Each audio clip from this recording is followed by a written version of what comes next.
Neil Jackson. She is an ex-IRS agent, CPA, fraud examiner. She was working for the IRS. She was on the fast track to success there. She was doing very well, had received numerous awards for all of the work she did. And she realized that there is no law and that the biggest fraud was the IRS.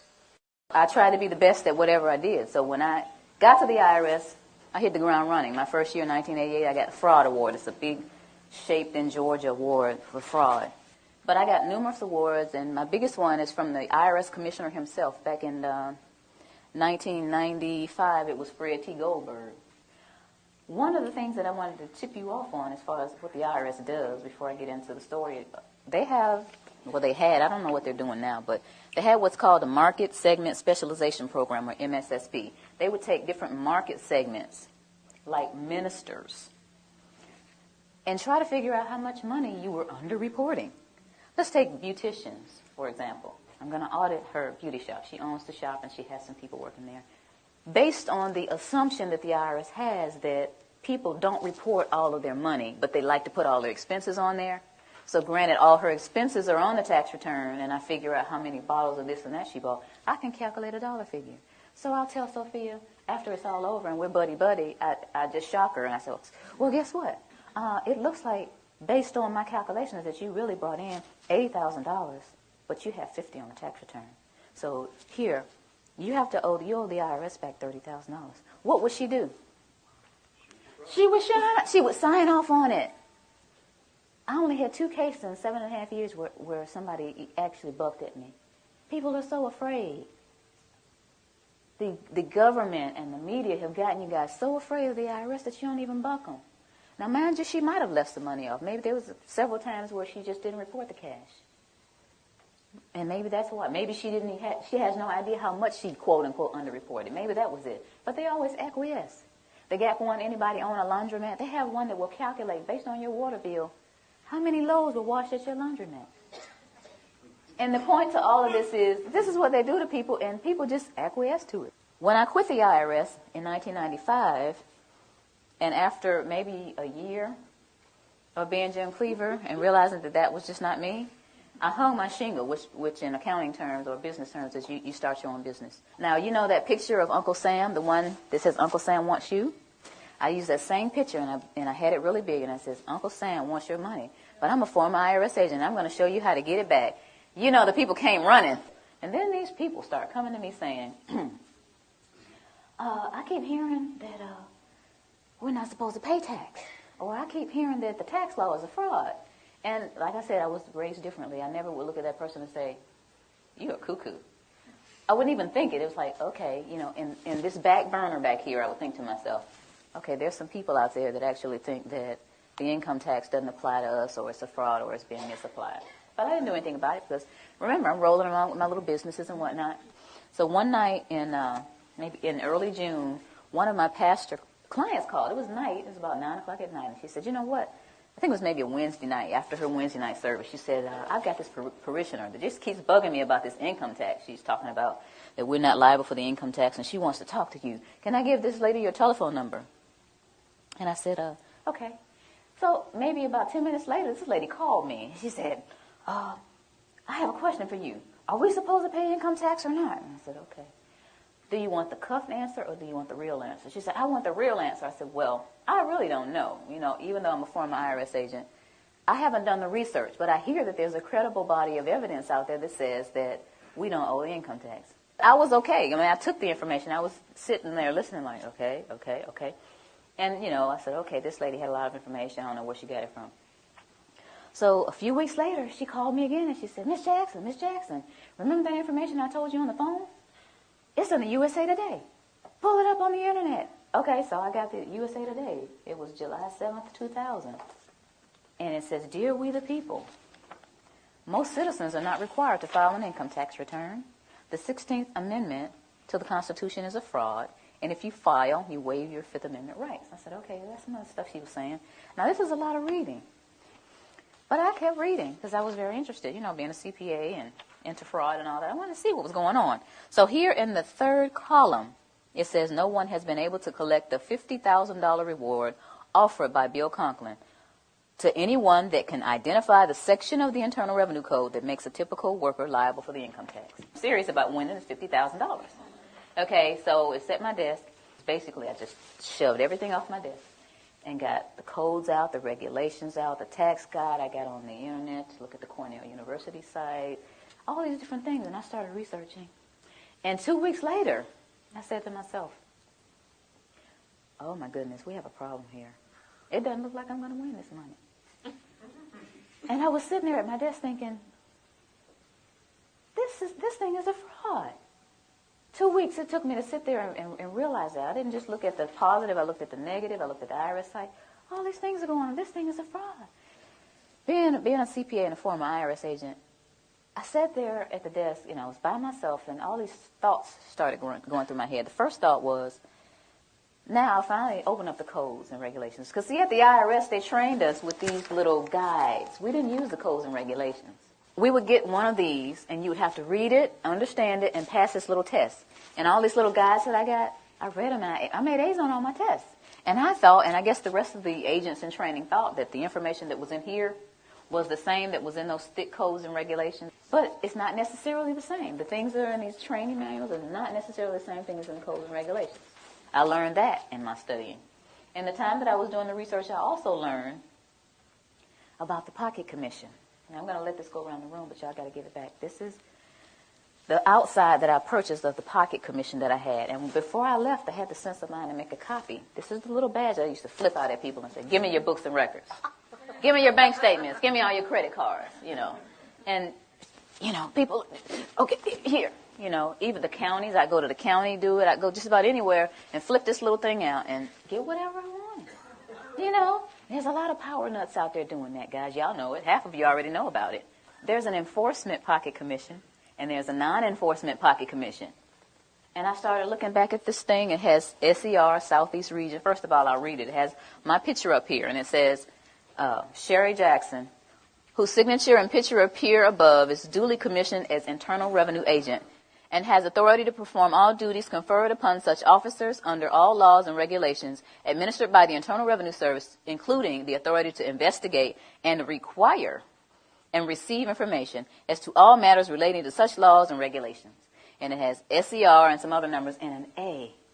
And based on this Internal Revenue Manual, A means administrative.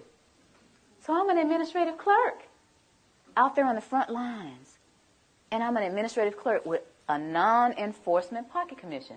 Okay, so I'm starting to get angry here. Starting to think about I had to take bribes and get little tape recorders taped to my body and the little microphones on me and go in and take bribes from people. But, thinking about stuff like that, what they got me out here, I'm thinking I really have authority. And this is administrative, non-enforcement pocket commission. That was one of the other things I thought about. And then I thought about, and I found out this is another issue, a levy versus a notice of levy. This is something that I didn't deal with a lot because I was an agent and I just assessed the tax. I wasn't a tax collector. I just assessed it. So this is a notice of levy. And someone said, hey, this is a notice of levy. This is what the banks get or your job or whatever. They said, look at the back of it. So I'm looking at the back of this notice of levy, and it says, Section 6331, levy and distraint. And then it says B and C. And I'm thinking, it starts off with B? What happened to A? So I looked up A. And here's A. And it says, levy may be made upon the accrued salary or wages of any officer, employee, or elected official of the United States, the District of Columbia, or any agency or instrumentality of the United States or the District of Columbia by serving a notice of levy. I'm thinking, but that's not most people. That's not the person that works at AT&T or Bell South or Coca-Cola. That's not most people. Aren't people noticing that the A isn't on here? Aren't they curious about it? Why are they doing this? All this is going through my head during this period of time, then I'm realizing that there's a rat in the camp. That's what I call it. But this is the straw that broke the camel's back. The Federal Reserve is not federal. How many of you did not know before today that the Federal Reserve isn't federal? If you didn't, don't be shy. If you didn't know before today that the Federal Reserve isn't federal, raise your hand. Most people don't know that. 9 out of 10 people that I asked off the street don't understand that the Federal Reserve is a non-auditable private banking cartel. They are collecting $36 million an hour in interest from the American people. $36 million an hour in interest from the American people. My children, my two children, were born $86,000 in debt based on the national debt.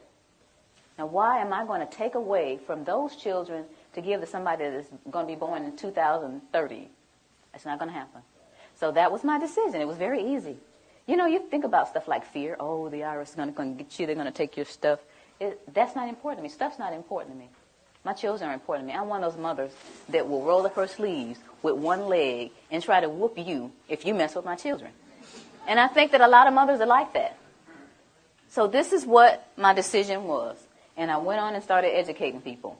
One of the things that people asked me once I made this decision and started talking about it, how are we going to run the country without the income tax? I don't know how much Dan got into it, but the Grace Commission report that Ronald Reagan put out in 1984, says that none of the money collected in income tax goes towards running the country. But the bottom line is it's not going towards running the country, so you patriotic people out there, you've been fooled. Beardsley Rummel, he was Federal Reserve Chairman back in 1946, did a speech before the American Bar Association. The title of his speech was Taxes for Revenue Are Obsolete. Within the body of this report, he says that the taxes, the income taxes for redistribution of wealth. What is redistribution of wealth? What is that? That's taking from me that I've worked hard for and giving it from somebody else to somebody else. Shouldn't I have the right to redistribute my wealth if I want to? Another question that they ask me is, how come I haven't heard this on TV or on the radio or in the newspaper? Well, sweetie, the simple answer to that is the same people who own the television stations and the newspapers and the radio stations are the same people who are involved with the Federal Reserve. And here is a little statement that says that it only requires 5% ownership to significantly influence the media. Rockefeller is one of the original shareholders of the Federal Reserve. As early as 1963, the House Banking Subcommittee reported that Rockefeller, through Chase Manhattan Bank, controlled 5.9% of the stock in CBS and the bank and gained interlocking directorates with ABC. I went all the way through high school, all the way through college, all the way through testing for the CPA, and all this IRS training and didn't hear about any of this. You think they want this information out here? For you guys to eat up and chew up and find out what's really going on? I don't think so. Now, another one. Why don't we just tell our elected officials about this? And to make a really long story short, the We the People Foundation, the same people that put out this ad, put together a hearing. And these 40 researchers were going to ask the IRS and the DOJ these questions. And we're going to have this big meeting in Washington called the Truth and Taxation Hearings. Okay? So we got together with 537 questions. So we sent them the 537 questions so they could research and have the answers. And what did they do? They reneged on coming. They signed off on it, but they reneged on coming. So you all didn't get to hear the truth. We went on and had the hearings anyway, put it on CD, marched around Washington, giving it to all 535 congressmen and senators. Please look at this information. We got stupid responses back like, thank you for visiting our offices in Washington. The next time you come to Washington, please visit us again. They don't care. Your presidents don't care. Another one that they ask me, or they'll say something like, well, this just sounds like it's some kind of conspiracy theory. Y'all hear that a lot? Okay. But tell me this. What's the difference between a conspiracy and a strategy? Don't you understand that this is all by design? All this black, white stuff. You're white, I'm black. You know, you're a Democrat, I'm a Republican. You know, y'all heard of divide and conquer before, right? Why y'all letting them do it to us? While I'm sitting up here arguing with this man about what his great-great-great-granddaddy did to mine, there's this big old fence closing in around us. And while I'm sitting here wasting time and he's sitting here telling me why he doesn't know, we need to put our heads together and figure out how to get out of this fence that these people are building around us. Am I right? Yeah. That's what we got to be. Divide and conquer, we can't let that work anymore. It's been working all these years. Then we need to get together and understand. First of all, you need to understand what is going on with your money. You work hard. It's like we're a hamster on a wheel. This country started out with taxation without representation. Where are we now? How did we get back to where we started? We got lazy and comfortable. Get out your comfort zone. I never tell people to file a tax return. I never tell them not to file.